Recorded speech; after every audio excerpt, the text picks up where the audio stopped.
Watch this timing. You ready? Ready? Ready? Oh, shoot. I missed it. I missed the cutoff by like a second. I was trying to time the trailer with the start of the stream, but I had to turn on my mic too. What's going on, everybody? Welcome to the weekly dev stream. There's no audio because I muted the game. So let's fix that real quick. Hello. Hey Thomas. Hey Adam. Good to see you. You haven't been to a stream in a while. Appreciate you swinging by.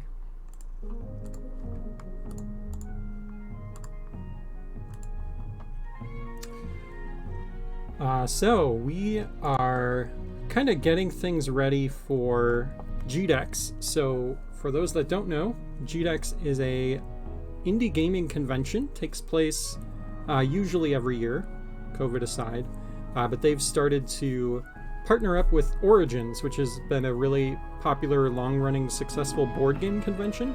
So they've merged together. It takes place in June. So June 8th through the 12th. I believe GDEX itself will be the 9th through the 12th. So we have a booth. We'll be there the 9th through the 12th, getting things ready for that. So really exciting. If you are in the Columbus, Ohio area or want to travel out for it, it is a great convention. It's a ton of fun. And there's lots of really cool indie games to play. But on top of that, now you also get to check out some really cool board games. So really great time. Come swing by, check out the Squish Studios booth. We'll be giving out buttons, business cards, and we'll be playing some local co-op. It's going to be a lot of fun. So hope to see lots of people there. It's going to be a really good time. But today, for the stream, we're going to be focused on doing some bug testing. We've got a lot of the queue of bugs has kind of stacked up. So we're going to be working on getting through some bug testing. Board games are for losers. Who even plays those? Yeah, right? I know, Brynhilder TCG. Who plays board games and card games? What a loser. All right. Well, let's go ahead and jump in. I'm going to pull up the board here to start working through some of these bug fixes.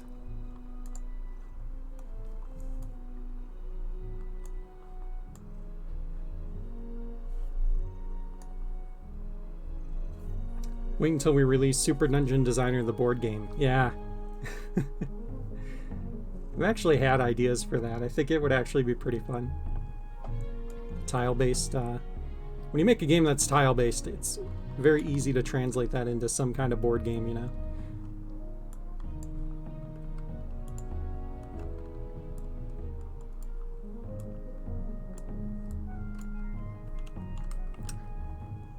All right. Well, for anyone that hasn't been here in a little while, a couple of the more recent additions to the game. We have our first upgrade item, which we still got to update the tooltip on, but actually let me make a note of that just so we don't forget.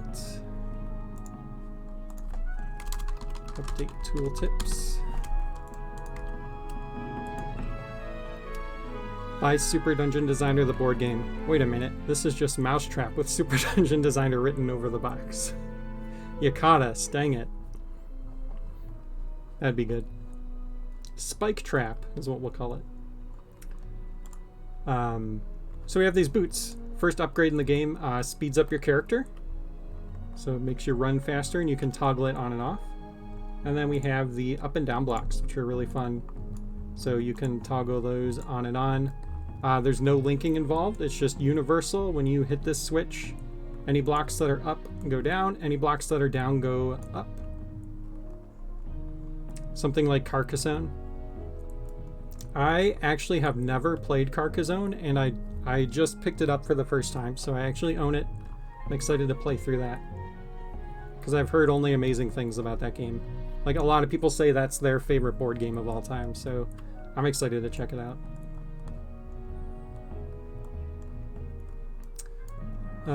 Okay. Delete all this stuff. We'll play around with that stuff more later, but I have a lot of energy today because I had a day off from work, They gave us today off, and then obviously we have Monday off for Memorial Day, so lots of energy.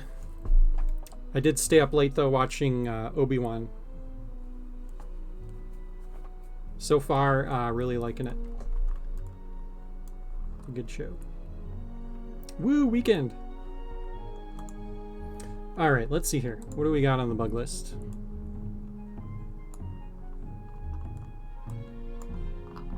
Okay. I'm just going to go top to bottom. So this one's more recent, but we increased the enemy knockback speed.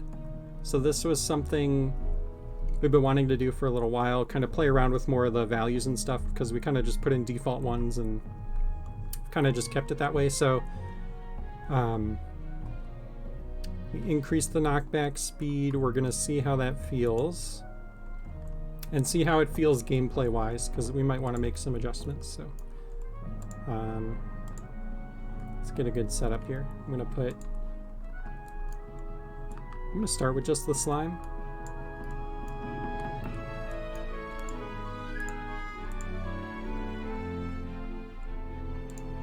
Ooh. Change. There used to be a little X here. We had a little arrow. It's kind of nice.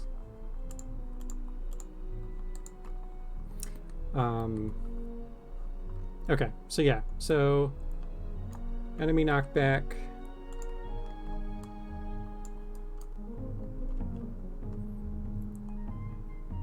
Actually, I don't want it to fall in the pit.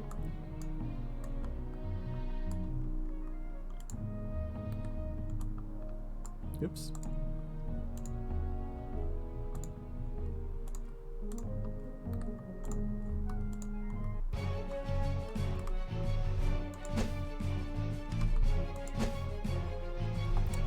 That feels pretty good. So he's going back like basically a whole square. Little more than a square.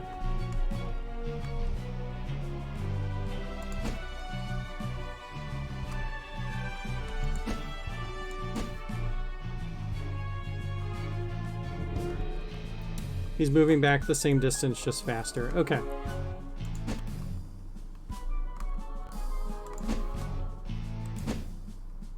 Yeah, I kind of like that because like by the time you get to him, he's already moving again, and I think that's how it should be. Like, we don't want to make it so like you can still you know, if you're really quick and you can get there, you can get that second hit in, but it's not as easy.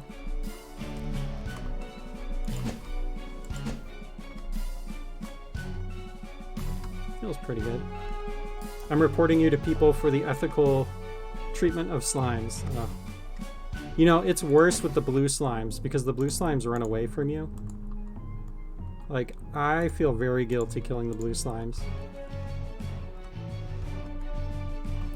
Video game industry would fall if that was a thing. Like, look at this. I just chased him into a corner and I'm just like, destroying him. I feel horrible. Sorry, blue slime.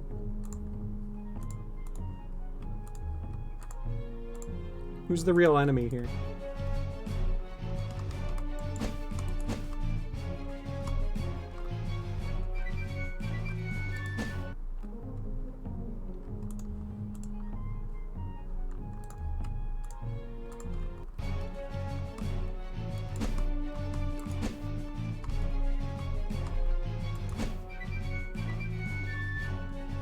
I want to change their death animation to a column of light and have them fly up with angel wings, yeah. Just to make you feel even more guilty about it. Oh, by the way, Beans is here. Say hi, Beans.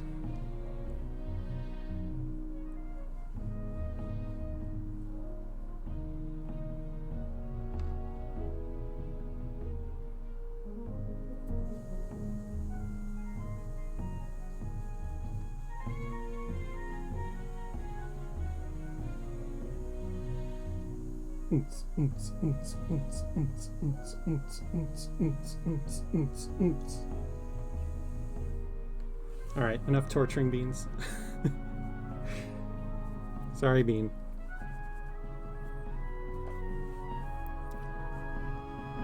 Make it drop a photo of its slime family. Oh god. Blue slimes now drop a gallon of milk.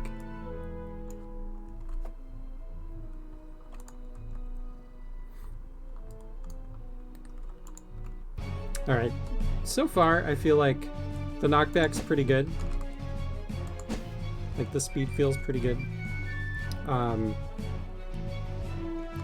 Did we change the other enemies too? I know we changed the warthog. Like, does the lizard knock back faster too? Let's check out the warthog.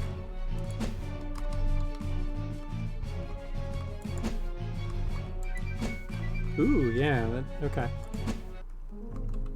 Whoops, I wanted to hit restart.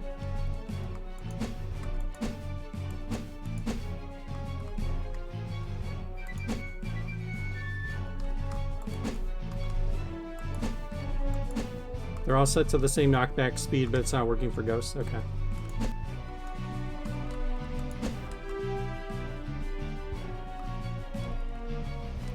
We should probably fix like the warthog's range where he can detect you when you're left and right. Because like if you're right here, if you're like here, like he won't run at you. Like here. Yeah, like if you're like right here, he won't run at you until he gets down there. So it's like going off of the foot collider, and it should really be like the middle of the character's body, I think.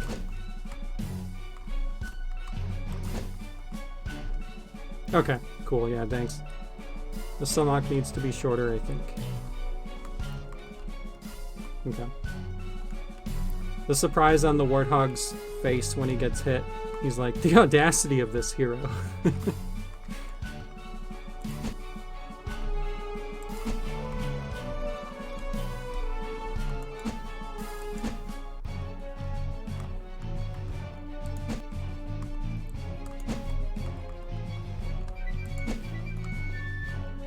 Yeah, I think if the warthog could charge at you a little easier, that would help. Because like right now, it's pretty easy to string attacks on him, because the range of where he can see you is so short.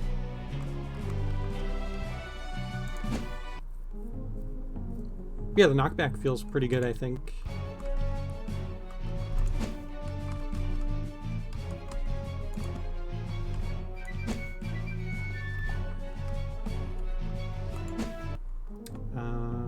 Okay, lizard.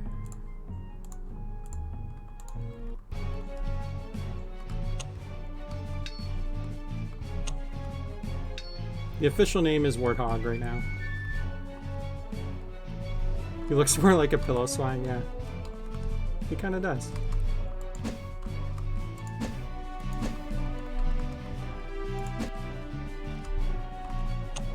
Oh, bye, Beans. Beans is like, I'm out of here.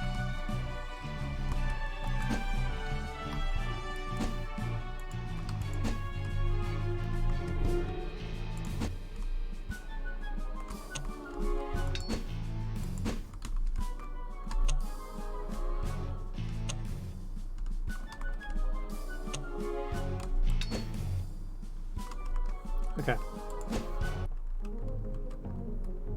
It's hard to tell because I'm trying to remember what the knockback felt like before, but I think it seems like it's better being quicker.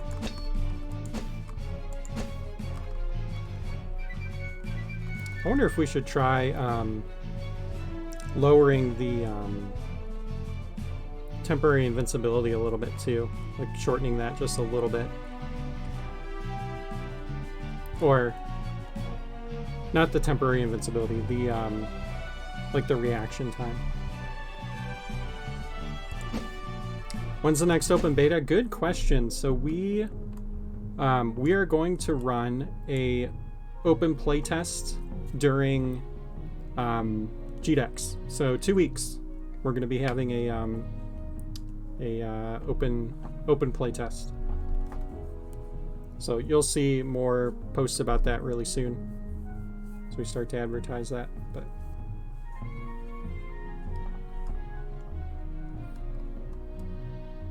we kind of figure like we'll have a build ready for GDEX, so might as well do an open beta with it, feedback from people that can't make it. Yep, scheduling it right after vacation. Where are you going? I feel like it's rare to hear you say you have a vacation.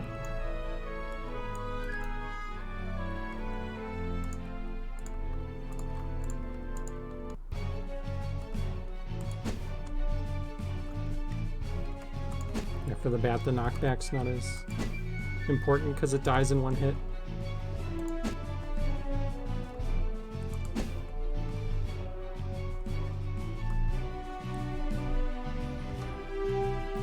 Might make it out to your kitchen, maybe a few trips to the bathroom. Nice! I hear the living room is really nice this time of year, to be honest.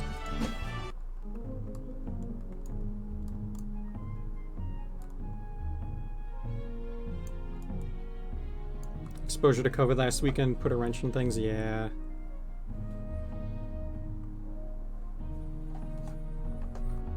Yeah. Good on you for being responsible, though.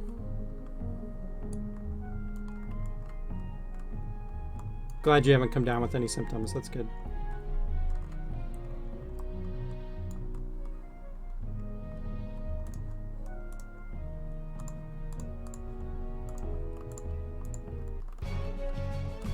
Oh, get back here.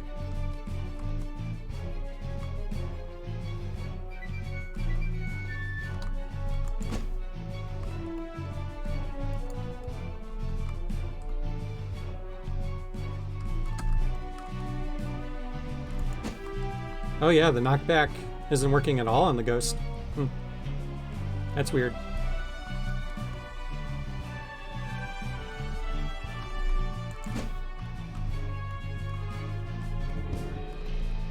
No symptoms, day 6, tested negative. Gonna test a few more days. If I don't get it, guess I was just lucky. Yeah, nice. Could be too that you caught it and your body fought it off really fast because you're vaccinated, you know? Yeah, I seem to have broken knockback on the ghost, not sure how. Wow, could you make that ghost any more adorable? I know, right? Feels so bad attacking all the enemies in the game.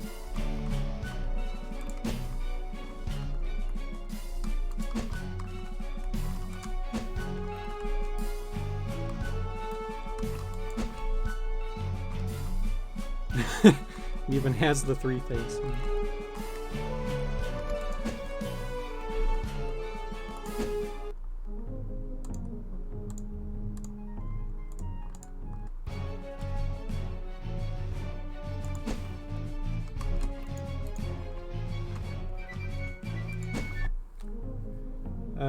Okay. I don't know. I think knockback's good for now. Obviously we gotta fix the ghost and all that, but...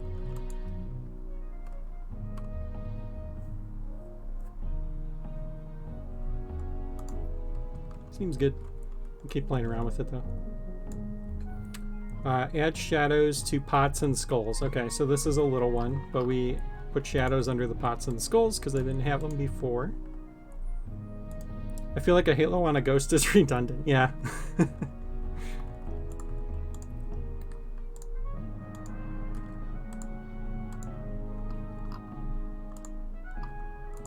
Alright, so skulls. So the shadows don't show up in build mode. Is that normal?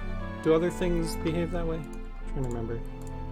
No, it looks like, yeah. So it looks like in build mode we still need the shadow.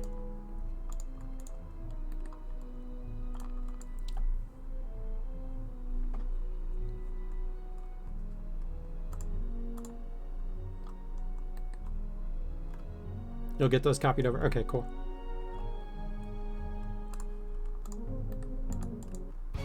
Okay, but yeah, play mode looks good to me.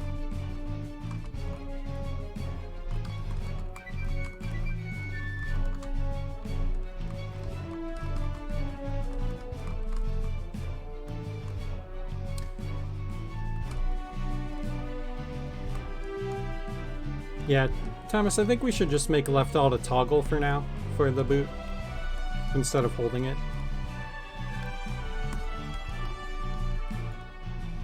I don't think there's really a situation where you'd want to hold it over just toggling it on and off.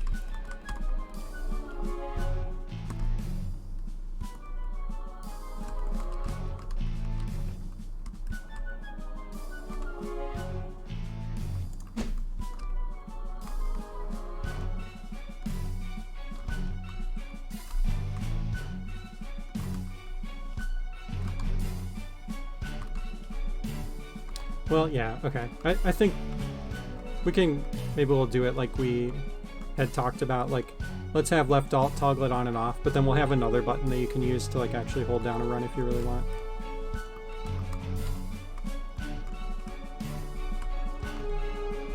Yeah, okay. Shadow looks good. Goes away when you break the pots. Seems good to me.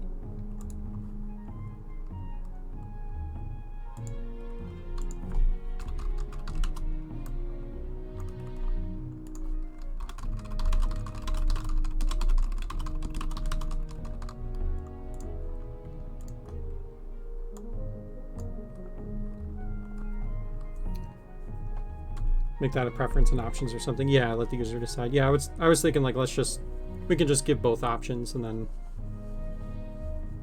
you know, can do either one. Because yeah, I'm curious, on controller maybe you'll want to do the hold the run more so than on PC with the keyboard. I don't know. I have to play around with it. Okay, so on top of adding shadows to the pots and skulls, we also adjusted shadows to a number of items.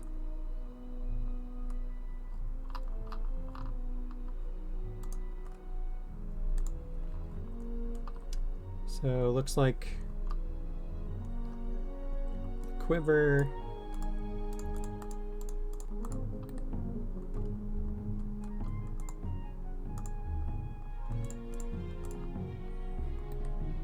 Let's check that out. Okay. So yeah, just checking to see, making sure it looks the same in build mode as play mode. Looks like it does. Looks good.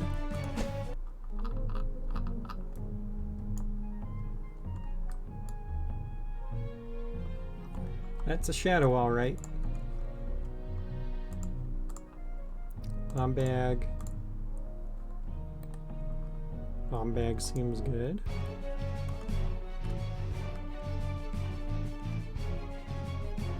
Cool.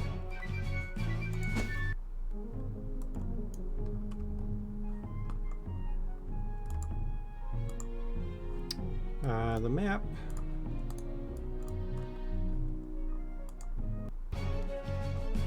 Okay. Looks good to me.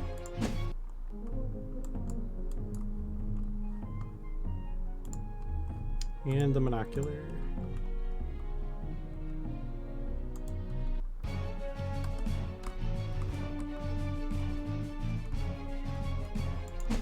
Yeah, that looks good. Because of the shape of it, the shadow is kind of weird, but I think it's fine.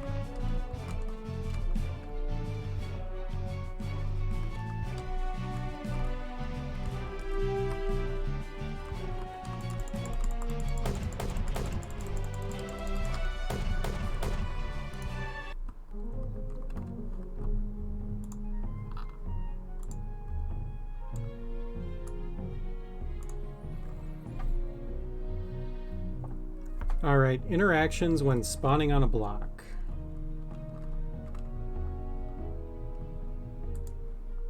What is this tomfoolery? Bombs don't hurt you? They don't right now.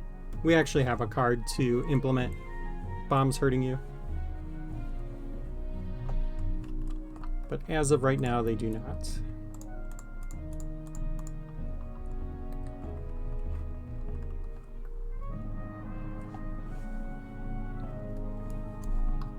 Okay, trying to remember what I set up to make this work.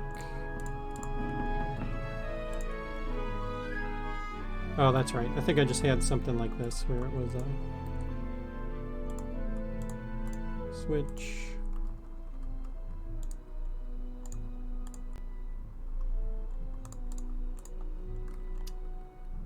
Do I need to lecture you on the criticality of TNT and crabs again? I think your comment about that is still the most liked comment on the Drag and Drop Steam page, by the way. Or your review.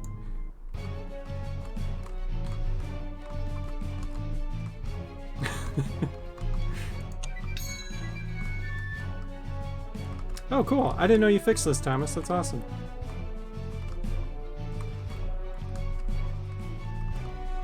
So yeah, there was a bug before where if you accidentally got spawned on top of a block because you know, linked to it or whatever, if you like pushed against the wall, it would push the block in the opposite direction. It's kind of a weird bug, so cool to see that fixed. That's awesome.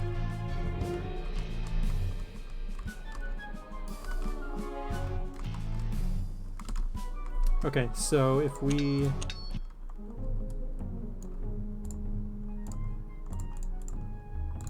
just want to play around a little.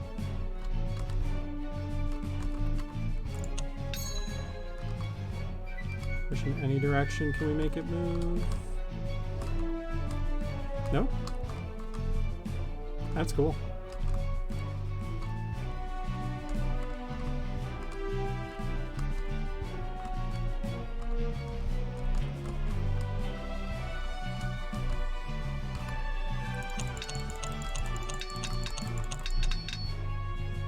Oops, actually spawned in another play.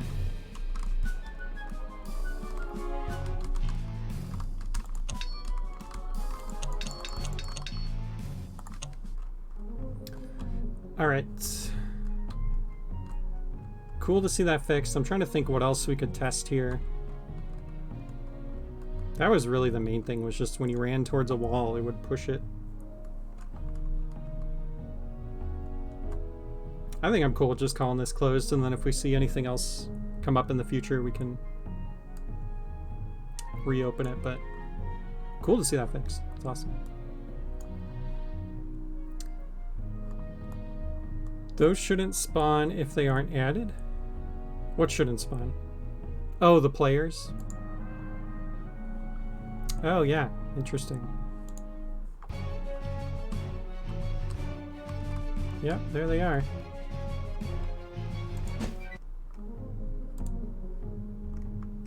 It's a good find.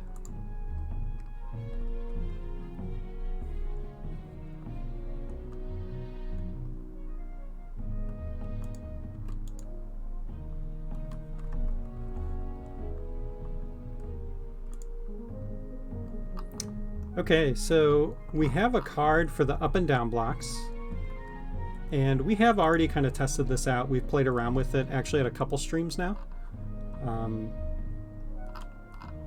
And I feel like they're in a pretty great spot, but let's just, I don't know, play around with it a little bit.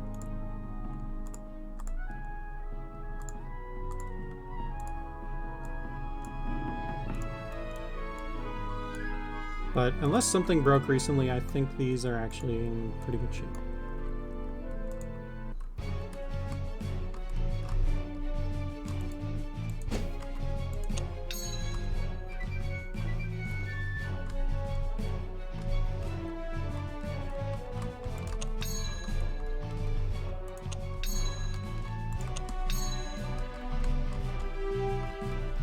And so if you run onto a block before it can raise up, it'll stay down until you step off of it. Which can lead to some pretty cool puzzles. And it'll do the same thing with blocks that you're like pushing over it or whatnot.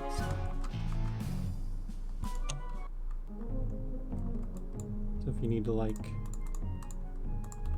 push this block to, you know, activate this switch to make a treasure appear.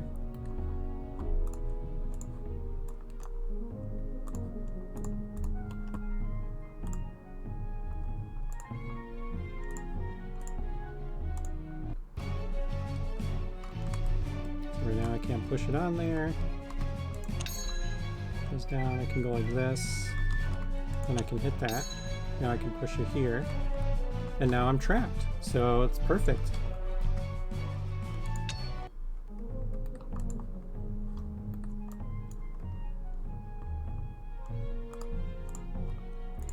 Do this, we'll put that there.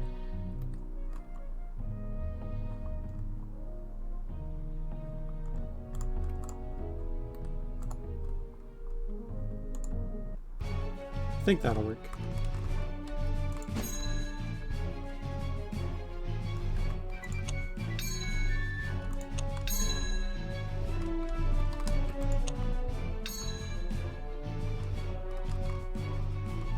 Yay! So yeah, you can create some pretty cool puzzles that way.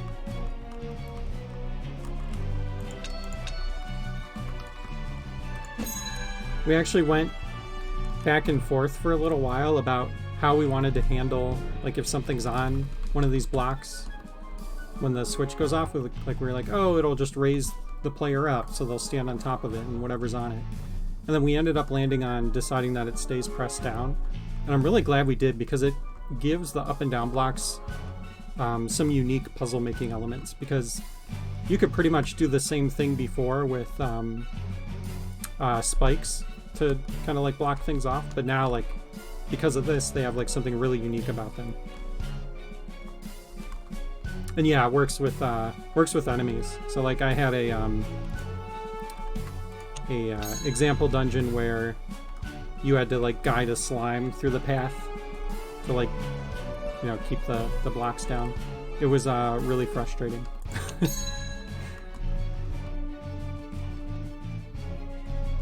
Yeah, I dropped items too. Yeah, bombs, I think, yeah, it's probably fine not to have them press it down, but...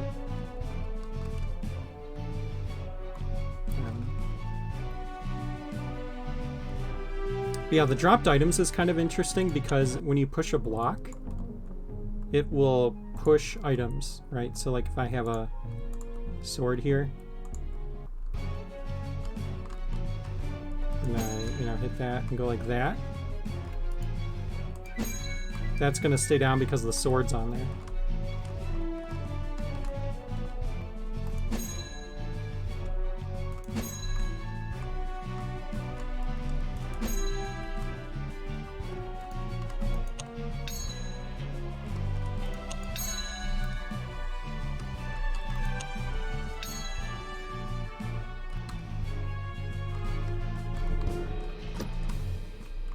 So, kind of interesting.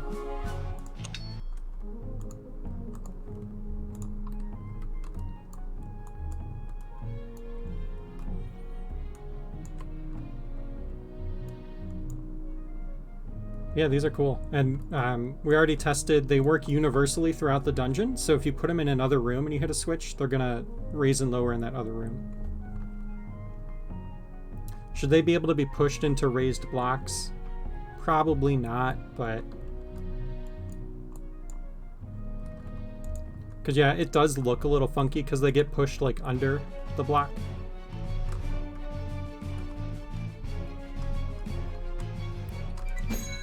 Which looks kind of weird. But then it's like, okay, where would it go? I guess it would maybe just get stuck in the middle or something.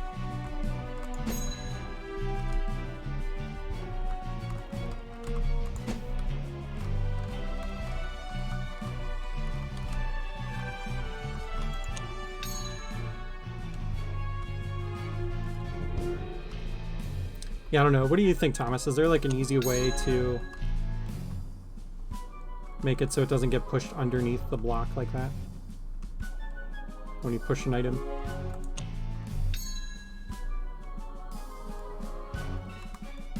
Easy? No. Okay.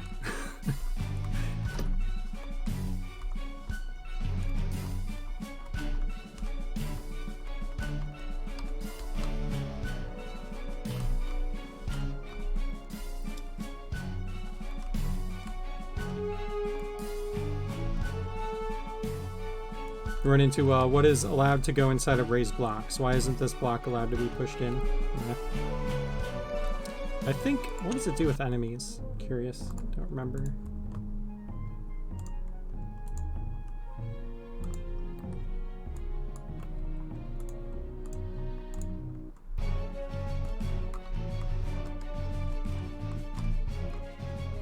Yeah, see, enemies actually get pushed onto the block, so can we do that with items too, since enemies do act that way?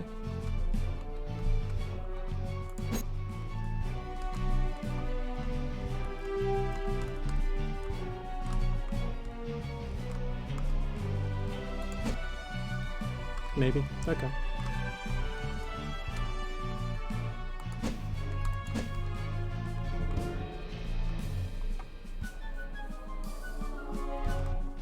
Consistency's sake, yeah, that's fair.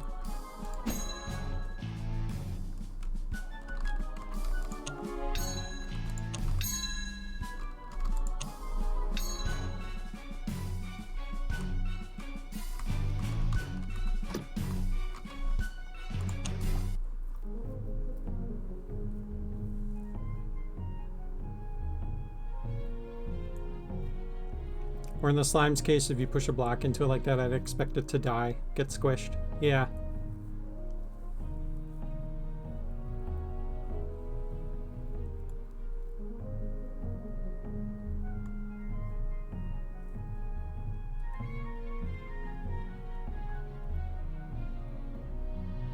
That's something we could explore, yeah. I kind of like that.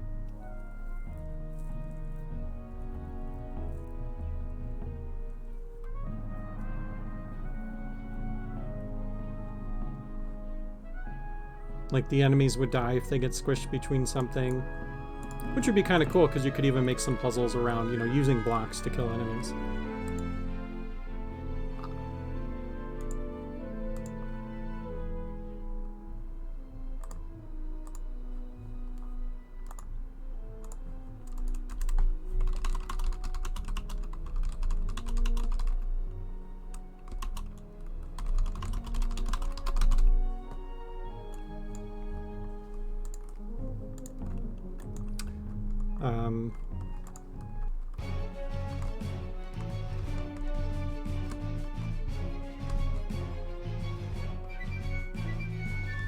I can make the sword not get pushed into the wall, but it goes under the movable block instead of on top of it.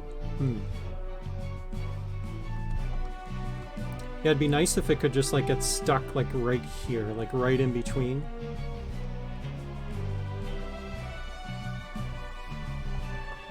I feel like that's what I would expect.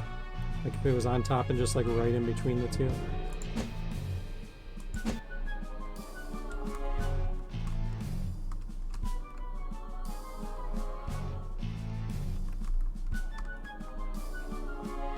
Like it would smush, hit this, and then just stay here until the block goes all the way. Which I guess is probably what it's doing, right? It's just appearing underneath the block instead of on top. So, yeah, you know what? Maybe you're right. Maybe that's fine.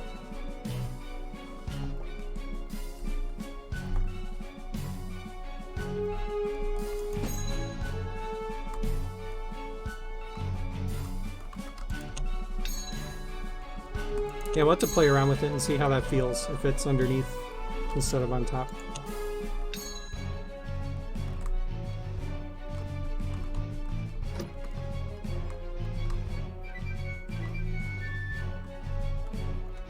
So yeah, kind of like that, right? When it hits the wall, it doesn't go into the wall. It kind of like ends up on top like that.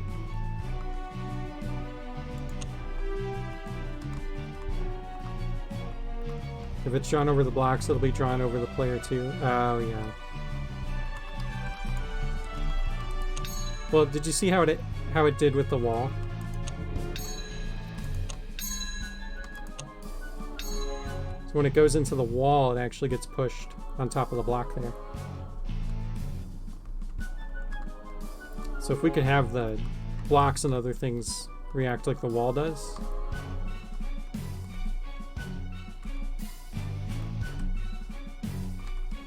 So I think that's kind of what I would expect. Like,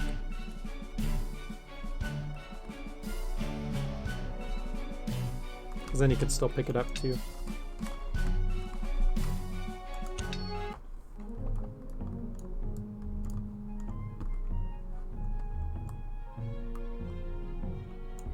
The wall's drawn first. Okay.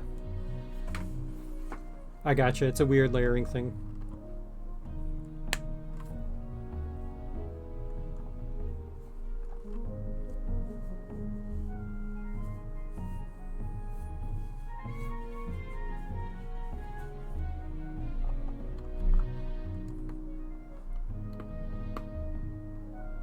Alright, well, as far as the up and down blocks go, I'm pretty happy with where they're at. We'll keep testing around with them. I did a lot of testing last week and the week before. I'm trying to think if there's anything else we could test with them. Probably interactions with other things. Let's do that real quick, because I really haven't tested that too much, I guess.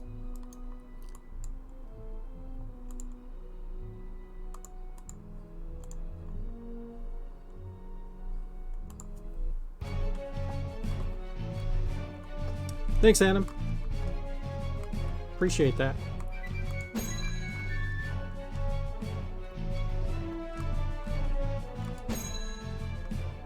Ah, okay. So we got to make it so the bookcase keeps the up and down blocks down. Bookcase does not keep the blocks down.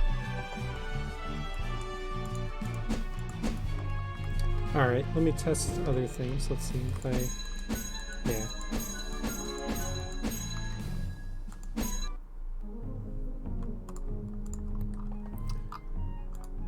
Crack block, I assume, would function the same. Don't see any reason why it wouldn't. Yep. Oh, and then, okay, so let's try this. If you push a cracked block and then you use a bomb to destroy it, the thing should pop up. Don't see why it wouldn't. So let's make sure. Okay, cool.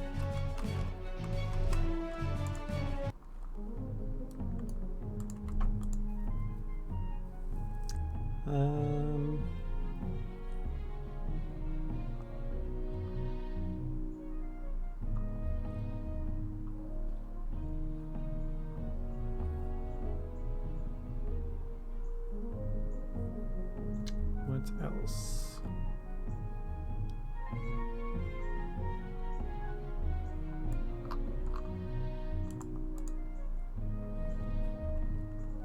I think we already kind of tested enemies. Let's just play around a little more with that.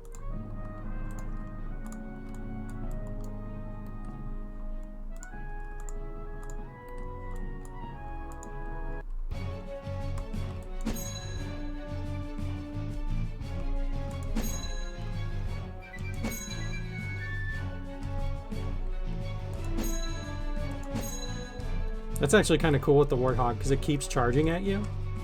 So you could like set it up to stop at certain points, you know. Oh yeah, the Warthog triggers it. Forgot about that.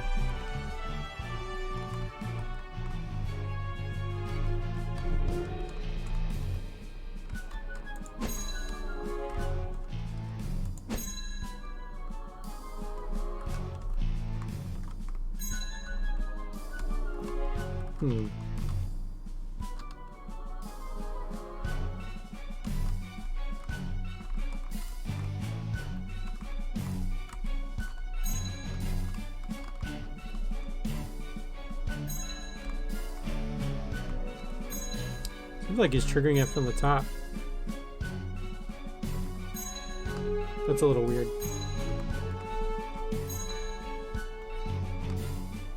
The top part of the cube must extend up a bit.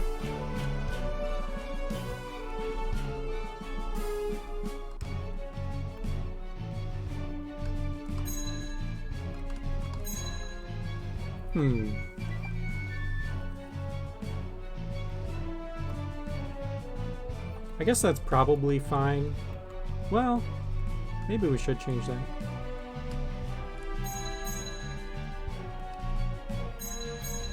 Oh yeah, and then look, it's double triggering too. So yeah, I'll make a note of that so I don't forget.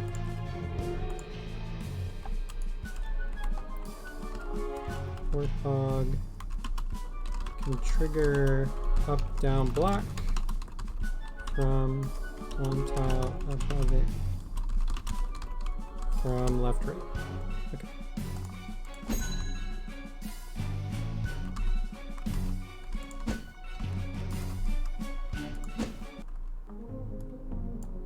Try using arrows and seeing where on the switch feels like a good... Oh yeah, good point.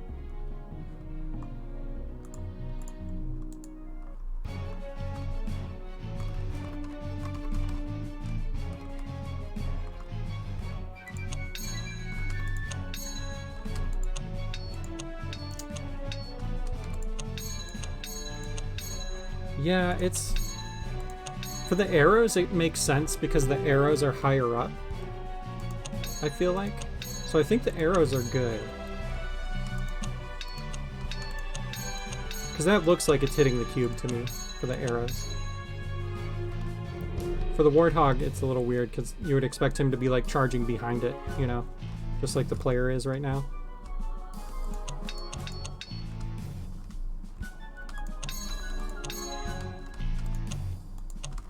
Yeah, I think it's good for the arrows.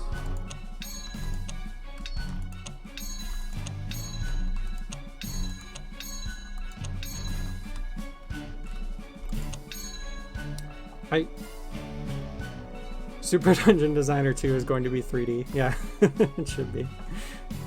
It's a good idea.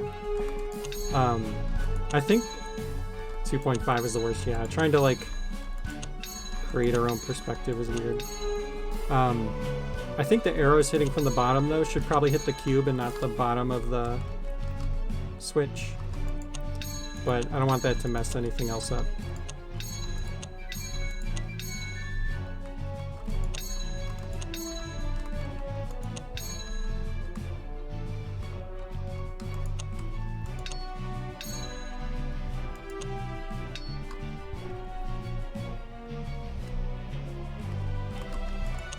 Because yeah, like for the arrow, this is actually perfect. Because like I can't hit it if I'm not on this space. Which is, gameplay-wise, what I would expect.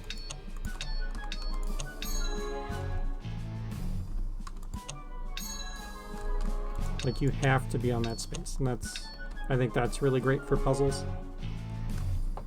It's just the warthog can run over and hit it from a tile above.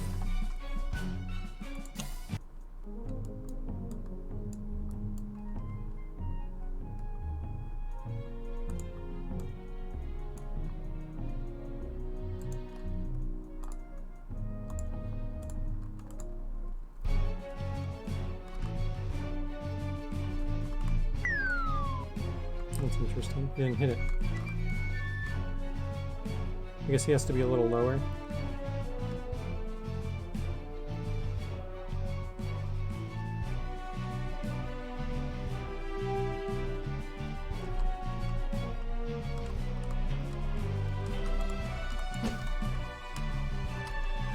There we go. Okay.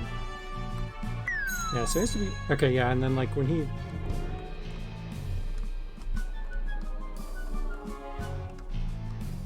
He like triggers it multiple times when he walks past it. But I don't know if there's anything we can do about that.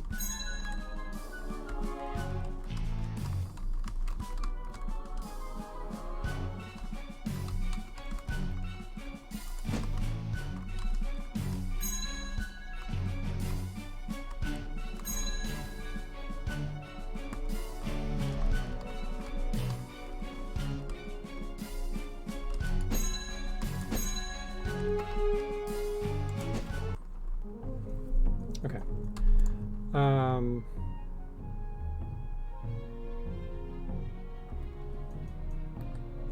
Should the warthog's hurt box be smaller? Bombs do that as well occasionally. Oh, okay. Okay, well that's something we should probably make a card for.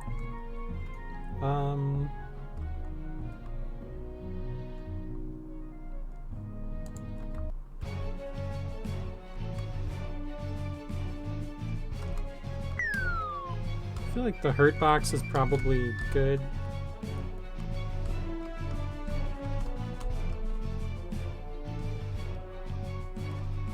Yeah, I don't think we'd want to change that because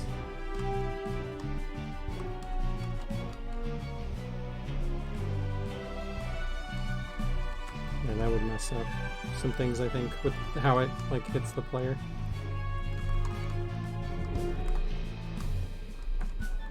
I do think, though, I think I said this earlier, we should increase the range where the warthog can see the player. It's like right here, he's not charging. Right here, he's not.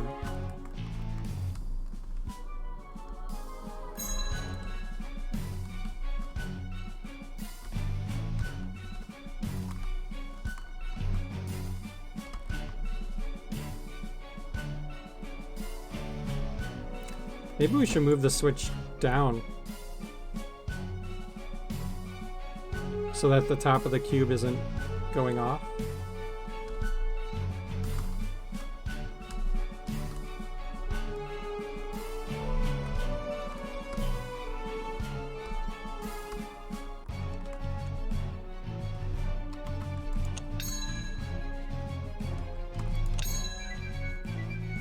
I don't know if that messes anything up, but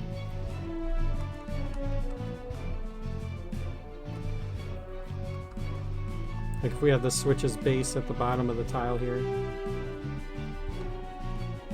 then we wouldn't have to worry. Okay, yeah, I mean that would solve the issue with the Warthog, because then he can't run into this if it's moved down. So maybe we just do that. We can just move the switch down. Then we don't have to worry about it.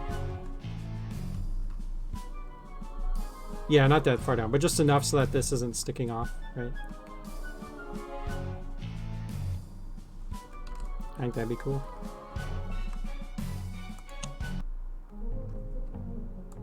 So if it was like here, like that'd probably be good. And then hopefully the Warthog doesn't trigger it.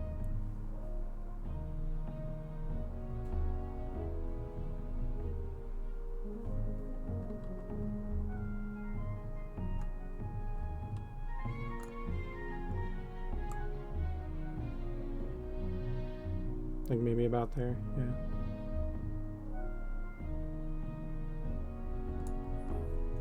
Probably be an easier solution. Okay, but anything else we need to test with that? I guess I'll test the flame. Let's see. Actually, let's just close like that and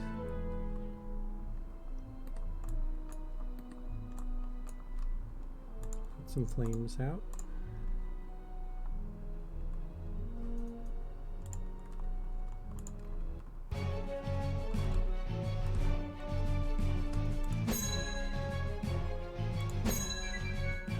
Oh, the flame's kind of cool because you can force its path a little. Ooh, he kind of got stuck there for a sec.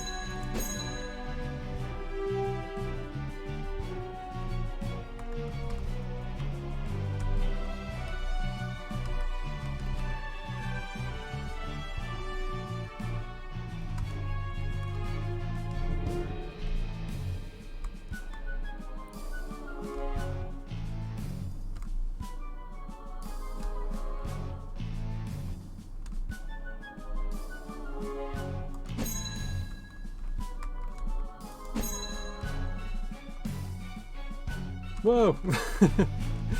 Flame, what you doing? You can get them kind of like stuck in the block, and then they... But I mean...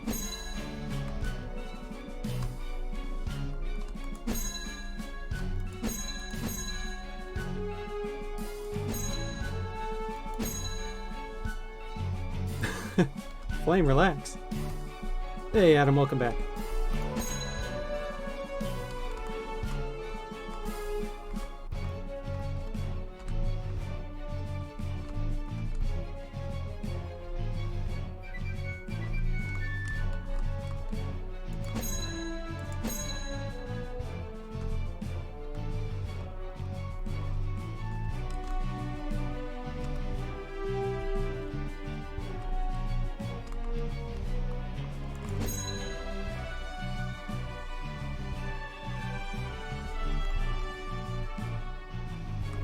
Otherwise, the pathing actually looks pretty good. It's choosing to jump on the ones that are down, kind of like a tile. It looks like that one... Okay, I was just about to say, it looks like it's not choosing to go down, but it did finally choose down, so all good there. Just weird RNG.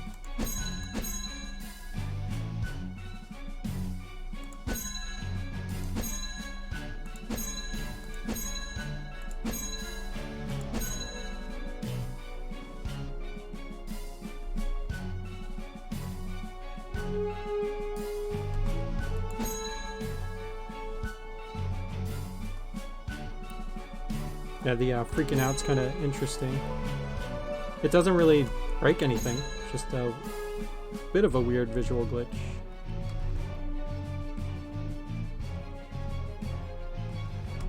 Are you planning to add the wise tree enemy?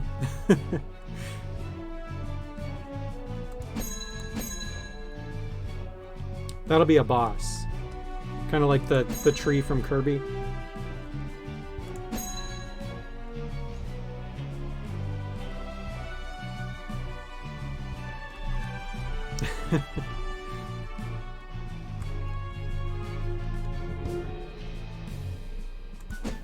Yeah, I'm not that worried about the flames. I mean, they're pathing fine. Just a little bit of a visual weirdness if you happen to hit the switch when they jump, which, whatever.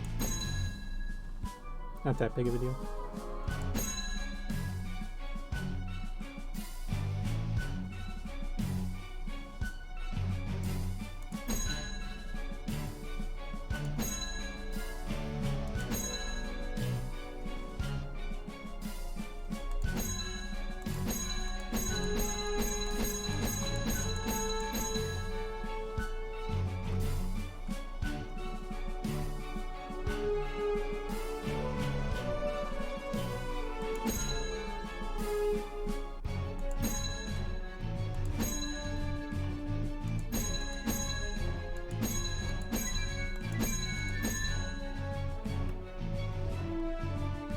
Yeah, that's interesting that they're holding down 2 platforms.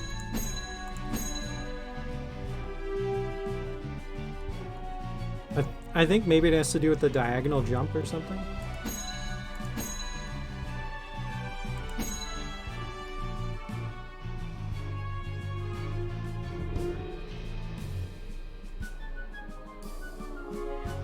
It's because they're tall. Oh, okay.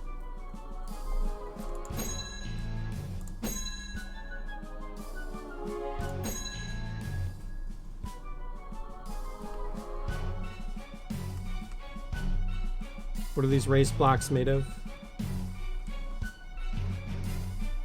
Some heavy flames to hold down the blocks. Yeah, they're actually greenium and orangium. Nice.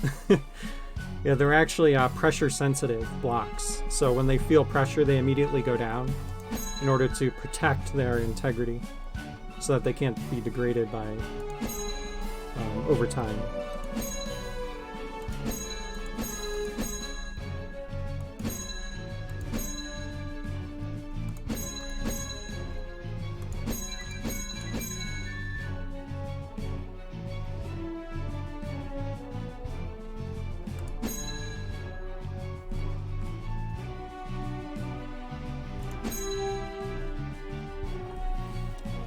In stark contrast to the floor switches, which clearly do not care about the filthy flames. Yeah, that's right.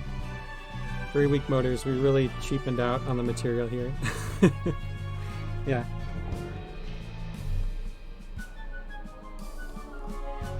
Yeah, the floor switches are like... You need a lot of weight on those.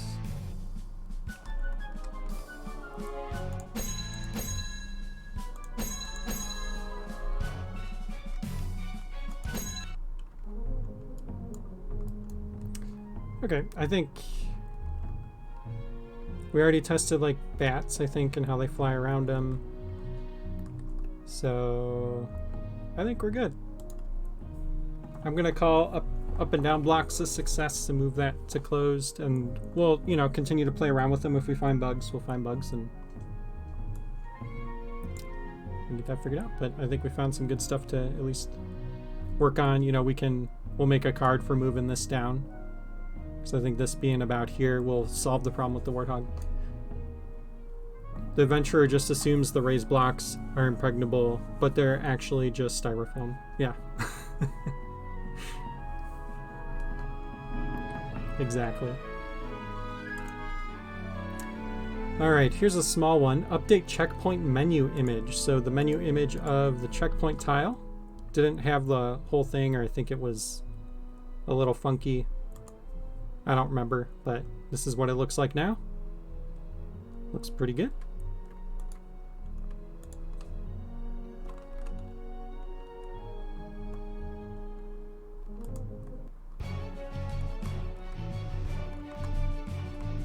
It still functions.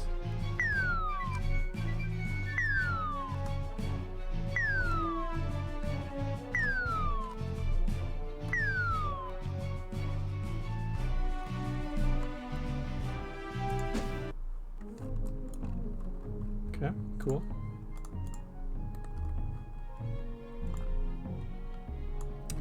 Checkpoint tile and crystal need to light up in the dark. Okay, so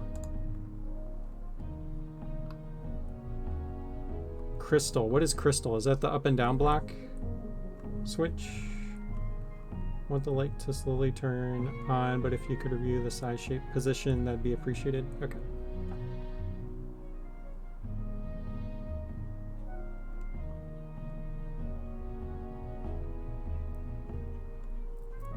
Okay, having a hard time getting light to softly turn on, but I could use a review on the size and shape of the light. Okay. Oh, the thing on the checkpoint. Okay, gotcha. The tile and the crystal. Gotcha, gotcha. Do you plan to have floor depth, like pits you fall into that drop you down to a lower floor? We've talked about that. I think so. The way that stairs work right now, right? You just put down one stair and then you just choose where you want the other one, and then that kind of simulates like you're going down a level, because as a player you won't really be able to tell. So I'll go up. Oh, it's blocked. There we go. So here I'm going up, and then the transition kind of just like bloops out. And I probably wouldn't put this room right next to that room so that it doesn't seem obvious, but as a player, I don't know. To me, it seems like I'm up on a higher floor, right? So we talked about doing that potentially with some pits, but it would probably be a tile separate from the normal pit. So it would function just like the stairs basically, but you would have to fall into it. So like it would be over here. It'd be like a little pit with probably like a custom icon on it, and you'd put it down, and then it would have you place the second one, and then it would just kind of like function the same. That's kind of my thought. I don't know. We haven't really discussed it too much. Makes sense? Yeah, cool. Okay, checkpoint tile in the dark.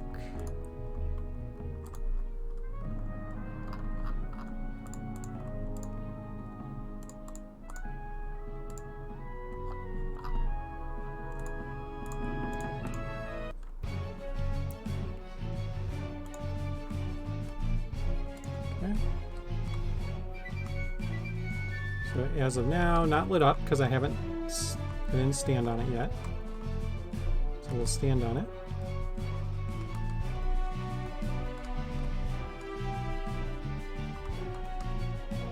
So much glowy. Yeah, it looks nice. I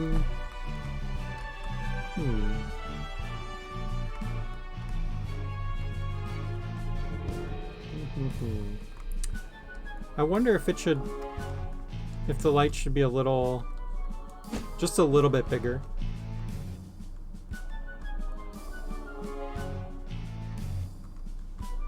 We want to remove the lamps. Oh, I forgot he had it on. I put it down here because I was like, oh, we'll pick it up. Forgot. I was actually just thinking too, I'm like, I don't remember the player's light radius being that big. Okay, cool.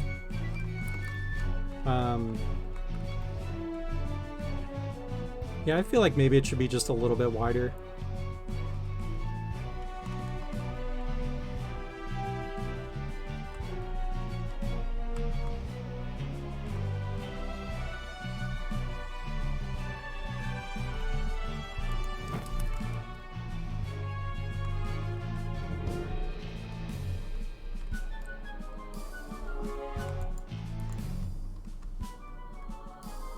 I think we also need to make it, and I need to make a card for this, I keep forgetting, but make it a lot darker when you light the first torch. Like just add like a little bit of light to the whole room. Because right now I think it adds a little too much.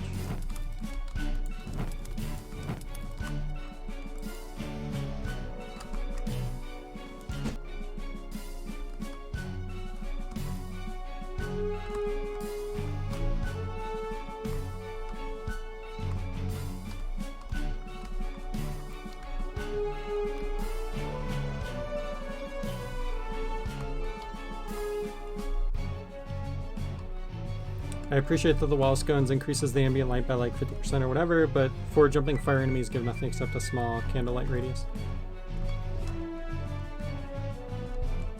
Yeah, you kind of have to balance it, because like the wall scones are linked to a mechanic because we want it to like light up the whole room, whereas the enemies we just want like light around them.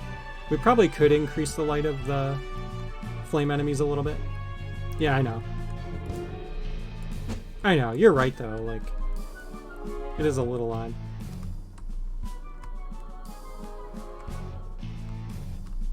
I love all the different colors of light though. It looks so good.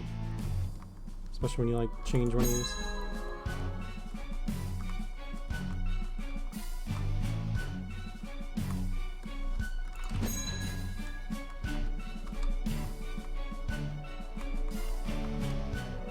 So what happens if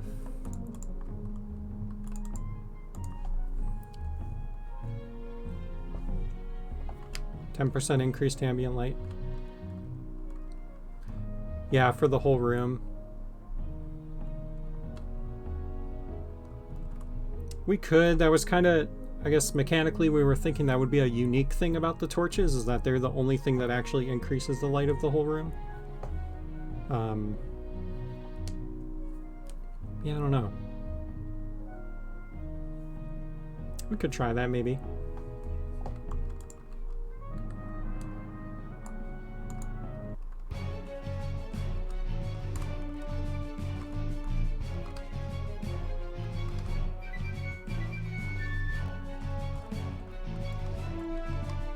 Okay, that actually looks pretty cool. I like that. When you still know where the checkpoint is.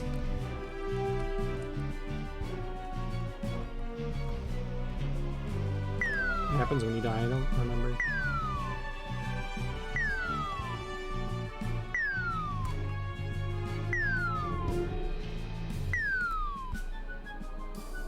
Oh yeah, you just respawn next to it. I've seen that in a few games where you have to balance killing fire-ish enemies to keep yourself safe, but overall it makes it too hard to see. Yeah, that's a good point. We could try it. I think, yeah, we'll test around with that. I'll make a note of that. I like your idea. Test having flame enemies.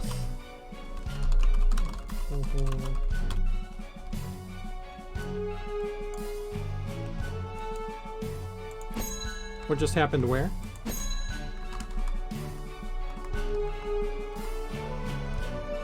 Yeah, I put a brick over the checkpoint.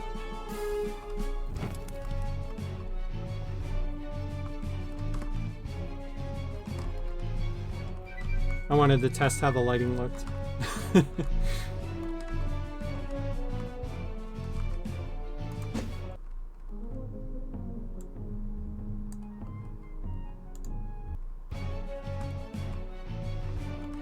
Yeah. Let me make sure, because I actually have my starting point set next to the thing, so I want to make sure it's respawning me next to it, not the previous start point. Okay, cool. He looked away for 5 seconds, suddenly there's a brick on that checkpoint, yeah. That's what you get for looking away for 5 seconds.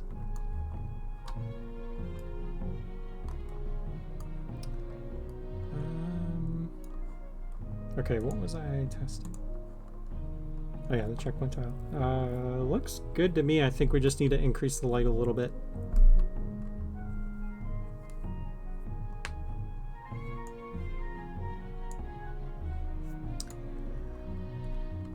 Running boots. We've already kind of tested. Those seem all good. I think, did these get mapped to a controller?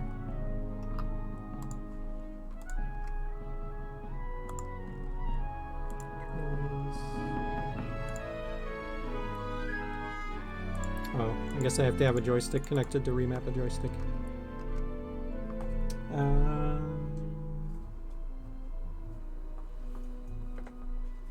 Hang on, let me grab a controller.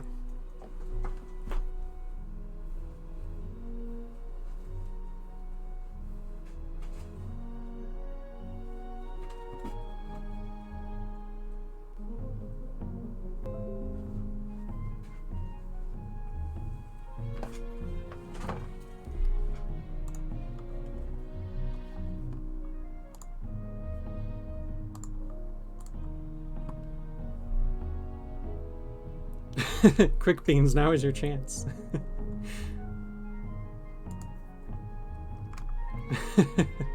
Foolish mortals, your dungeons are mine to control.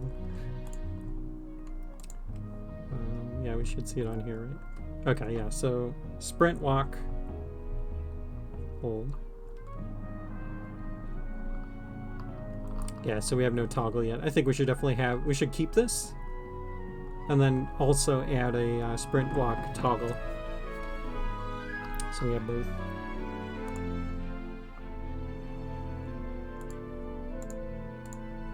Can I read my controller? No.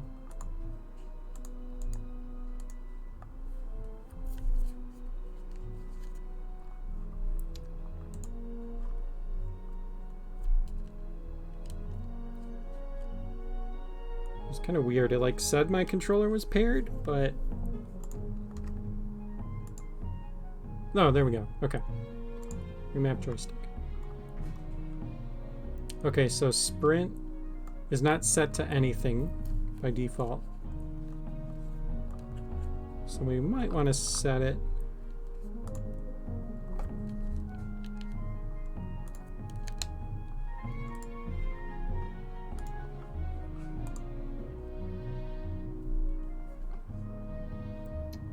I like the idea of having the option to change it from a toggle to a hold. I don't think it should take up two separate buttons. Oh, okay. Yeah, that sounds good to me. If we want to just have a option in controls to change it from either toggle or hold. Oh wait, I gotta give the player boots. Player needs booties.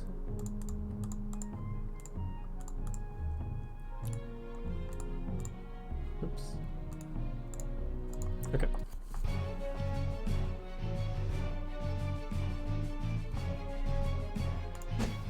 So, walk in normal, hold L2, run, hold R2, I can run.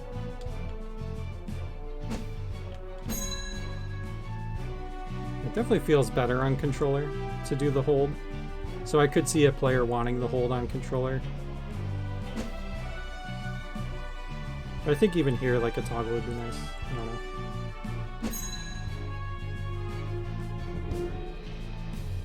And I mean, I know you can still do it by just clicking. Did we fix the inventory menu? We did, yay! Cool. Do we want to be able to add upgrades to the starting equipment? Good question.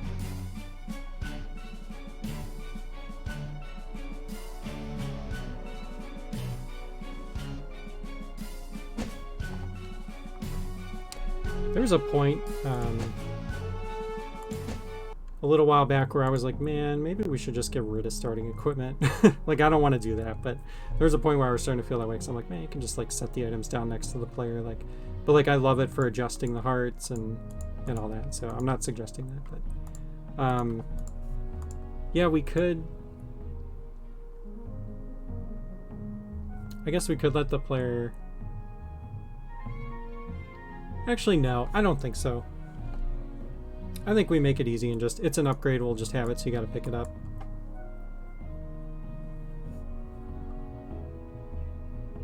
Because there are other things that we have in the game that you can't add to starting equipment, like boss keys.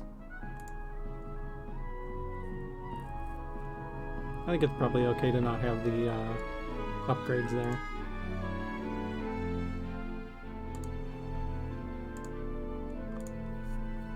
Cool. Yeah, running boots are working good. I think they doesn't show up in the UI anymore when you start until you pick them up, and then they're there. And when it's highlighted, it's active. When it's dim, it's not. I think the only thing we did talk about making it a little smaller, right? We were gonna make the icon a little smaller. I think that's it, though. Want to buy frog item you were talking about? Yeah, the animation is ready. We're just waiting to get it into the game. It'll be soon. Let me here. I'm gonna give you a preview. For anyone that's watching the stream, here's a preview of the frog glove. As a thank you for watching the stream.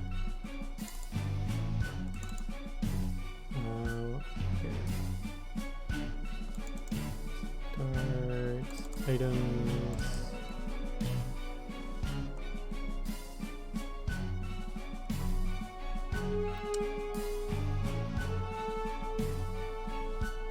Yeah, that's good.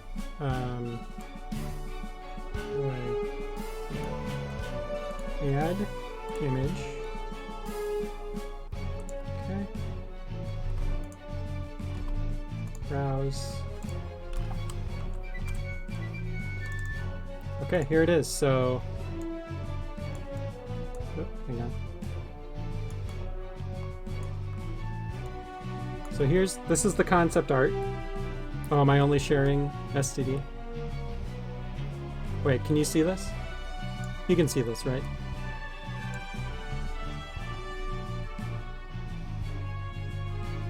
Will this pop up?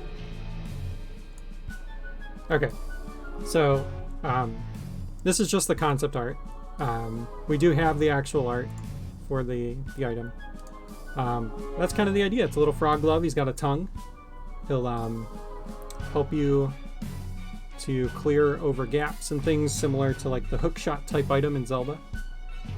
And we're thinking, and I don't want to make any promises here because we haven't implemented this yet, but we were thinking you could eat smaller enemies, so like the bat would be an example of that. I'll just like slurp them up. So here's the frog glove. Exciting stuff that'll be coming soon.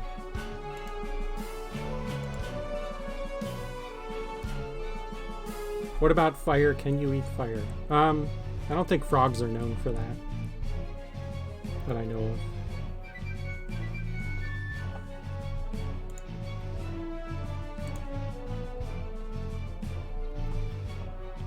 That'd be an interesting way to put out fires, yeah.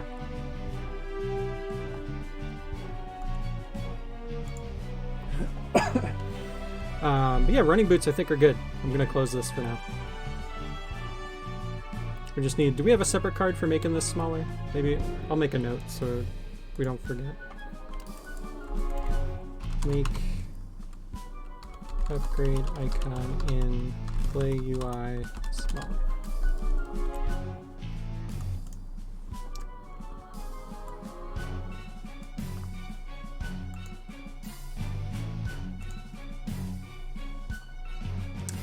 Okay, so player starting location overhaul.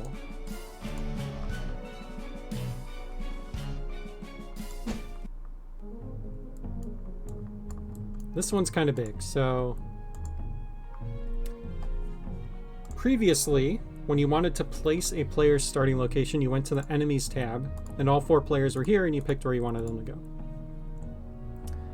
We moved them into be with the starting equipment. They have their own tab down here called starting locations. This is temporary. We're going to actually create some art for this, but actually I think it looks kind of nice. Currently, when you light a torch, it changes a burnable tag to a flame. Theoretically, I could douse things that are a flame. Nice. Yeah, we're going to have, at some point in the game, we'll have like some kind of, there's going to be more like elemental interaction. Like right now we have fire, it does some things, but we'll have like water and ice and stuff. So anyway, starting locations are down here. You can expand this out to add in the player's starting locations. We should probably have the selector box in here, kind of like you do for build mode. I'll make a note of that.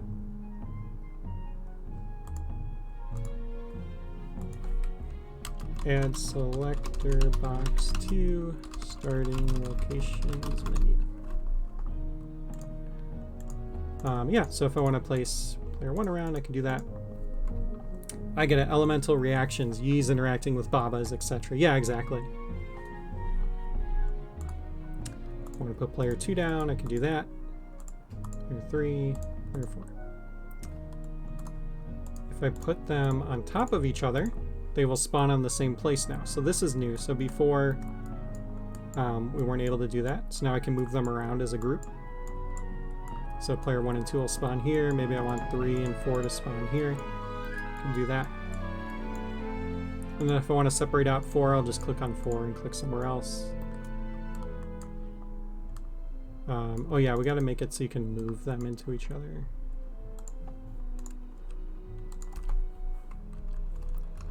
Well, starting location by dragging. Okay. Yeah, I could like click on player 4, add them there, and now we've got 1, 2, and 4 are going to spawn there. 3 is going to spawn there. But we've actually got to make this a multiplayer level, so I need to add those players in. Oh, that was weird. It put 2, 3, and 4 here.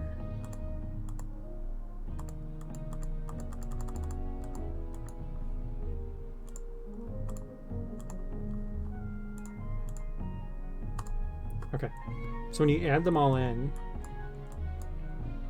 you know what?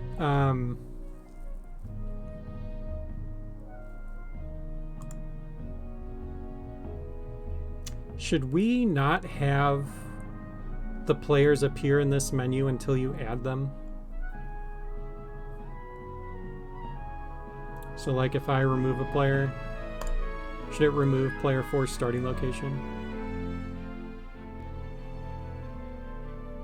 If I remove a player, now I can only set 1 and 2. And then here I would only see player 1. Yeah, I think that would be nice because then that'll force the player to have to add the players first.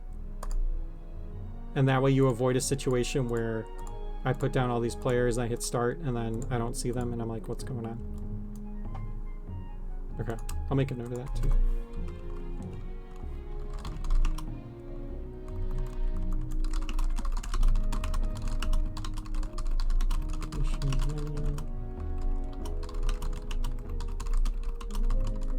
Okay.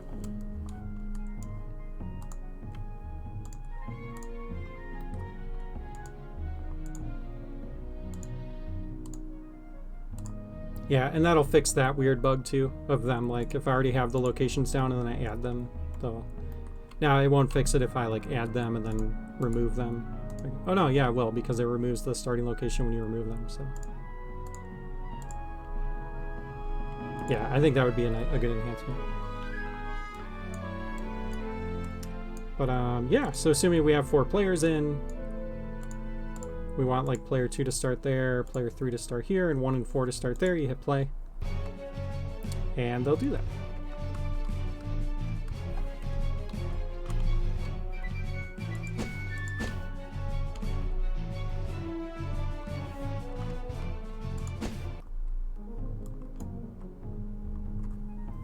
Okay, cool.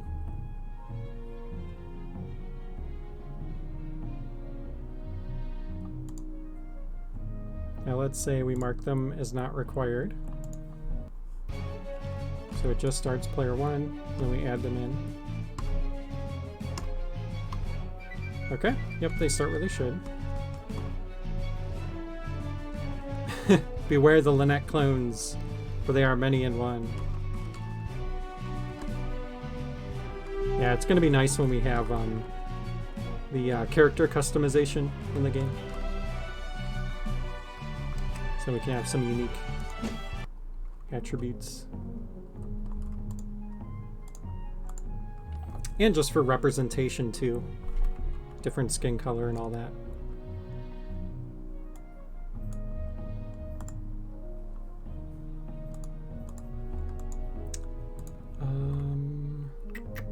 What else?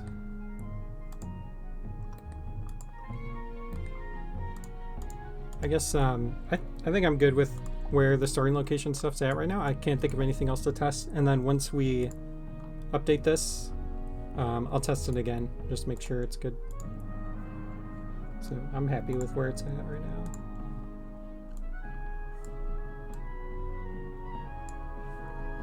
That's a really nice overhaul. Definitely, I think communicates better what's going on. Add new logo to title and load screen. We know that that's done. Title and load.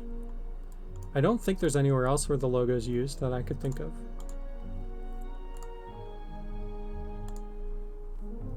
We really don't have a ton of scenes, so...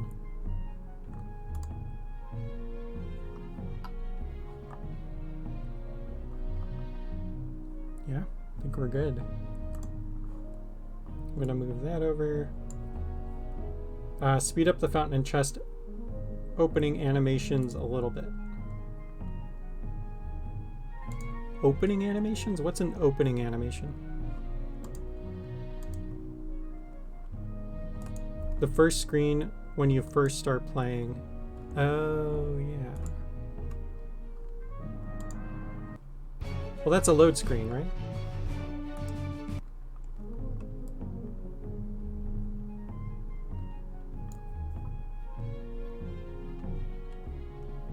Oh, chest opening animation. Gotcha. Not fountain and chest opening animation. Fountain, comma, and a chest opening animation. Okay. My bad. Got confused there. Okay, yeah, I'm pretty sure this is done.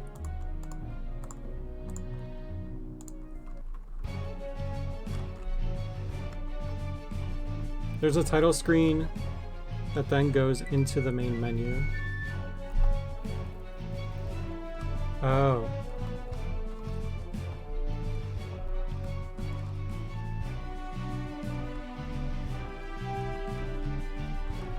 Yeah, I think the animation of the fountain looks good to me.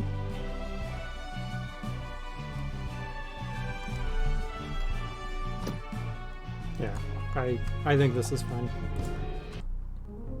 So you're saying when you go to return to main menu?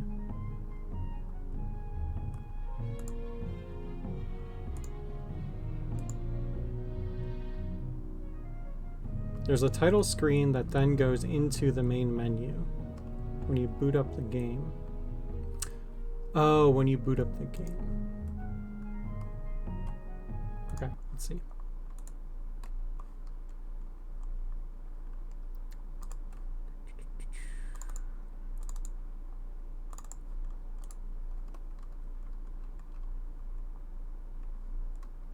Yeah, you're talking about this screen. Yep.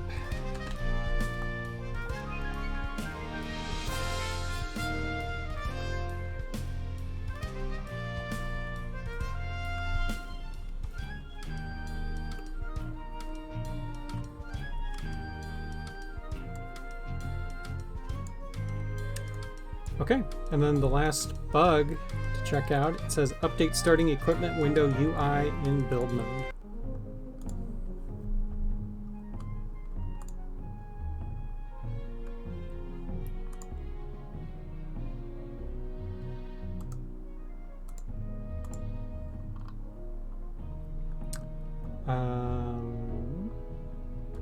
Since the arrow buttons for hiding left and right menus, oh, this, right,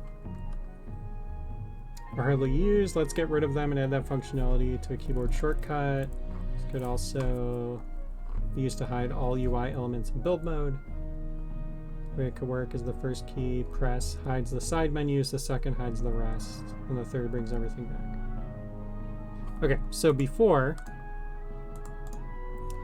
we had little arrows here that like slid the menus over, but they were kind of unneeded, so we're just going to map that to like a keyboard button. You haven't done the shortcut yet? Okay, that's fine. We can create a separate card for that. Add keyboard shortcut to. Now the only thing, let's say a player hides the menus by accident, so if they hit the keyboard button by accident, I think we need a way to get them back. So maybe like escape or like opening the menu will automatically bring them back open.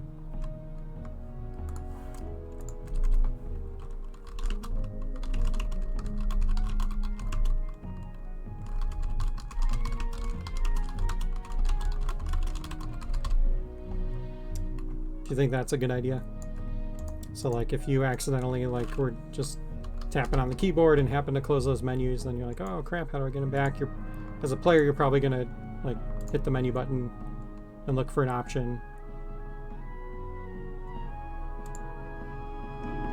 Yeah, the camera icon.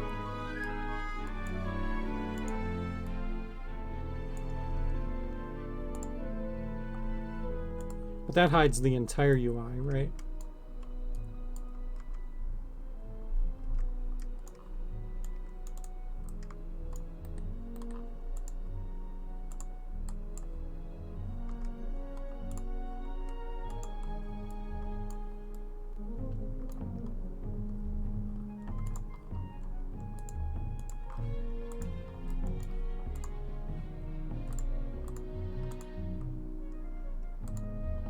We should really change this to like an eye icon too, like the little eye with the slash through it. I mean, we need art for that, but oh, I'm making note of that. Change.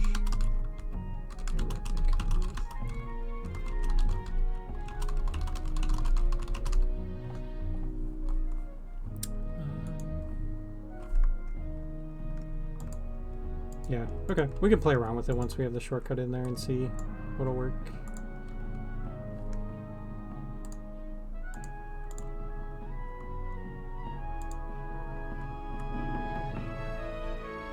Like a screenshot mode? Yeah, that makes sense.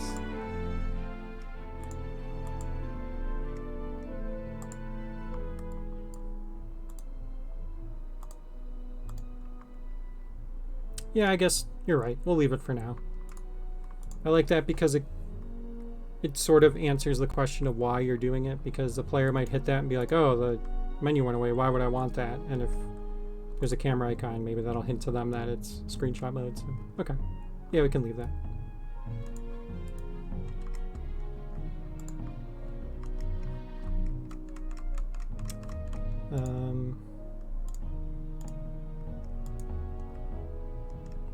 I just hope my only thing with this arrow here, I hope we're being consistent enough, because we have an arrow to like close this menu, but we use an X still up here.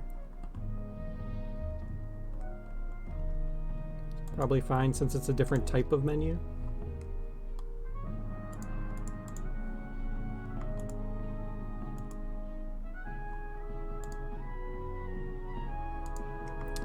So the stages will be normal, hide toolbars, hide all. Oh, okay. Gotcha.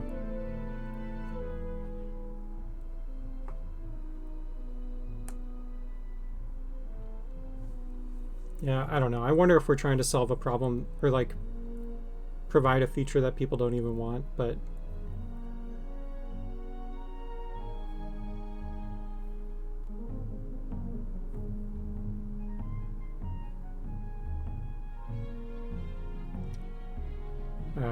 what was the question mark to? I don't remember what I said.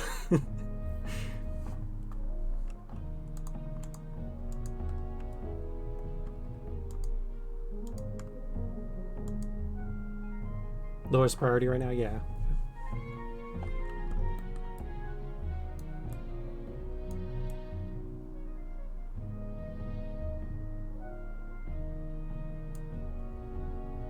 Look, Lynette's face is coming out of the boot. Oh, you meant your statement as a question. Gotcha. Okay, so stages would be normal, hide toolbars, hide all. I guess? I don't know. Like it's hard. It's like would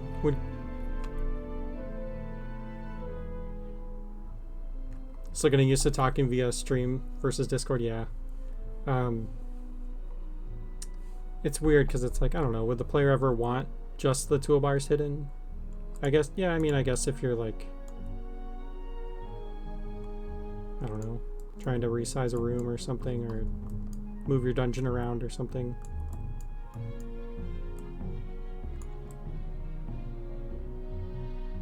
Yeah, I don't know. We can talk more about it when we actually go to do it.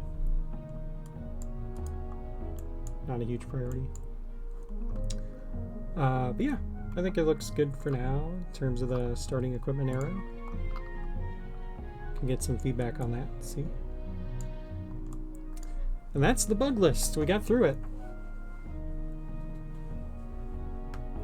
Woohoo.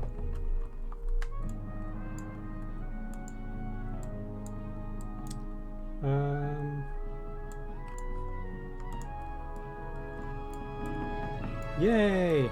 Anything else? I think we're good. We got some good testing done. We found some things. I wrote some things down. I'll compare this with the board to see if you created any cards for any of this stuff already. And if not, I'll create some new cards for these things. But yeah, I think we'll wrap up the stream there. Lots of fun. We'll be back next week for another stream. And then the week after that is GDEX. So hopefully we will see folks there. Again, we'll have a booth. GDEX goes June 8th through June 12th. It's in Columbus, Ohio. And it's going to be a blast. We're going to have the game running. And we're going to have up to 4-player local co-op set up so that we can all play together and have some fun making some dungeons. So hopefully we'll see you guys there. If you haven't wishlisted the game yet on Steam, go ahead and do that.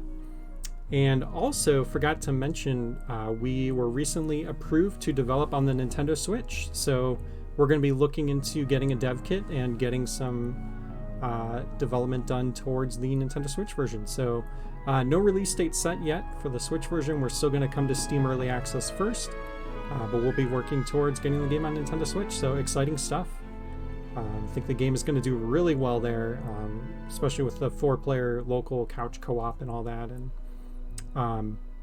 fingers crossed, but hopefully the way that it's looking like it'll work is actually I don't want to say anything about that, but it would be cool if we could make it so that you could like design levels on the computer, upload them to mod.io, and then play them on Switch. But I'm not sure if those are separate servers or what. We still got to learn all that stuff still, so we'll figure all that out and see. Kind of scared too, yeah. It's exciting and a little terrifying. But, yeah, definitely some good stuff. Don't forget to prioritize Wise Tree. Yes, let's go into the top of the backlog. Don't worry. But thanks all. If you haven't wishlisted the game, jump on Steam, do that. There's a link down below. Also, our Discord link if you want to jump in. That's where we chat. We're trying to build a community around the game, so jump in and chat with us. We'll have to see how locked down the Switch stuff is. Yeah, for sure. For sure. Definitely a lot to learn still on that and look into, but excited to start looking into it. So, well, thanks all. Hope everyone has a fantastic in the US long weekend, and we will see y'all next week. Take care all. I'm going to play us out with the trailer.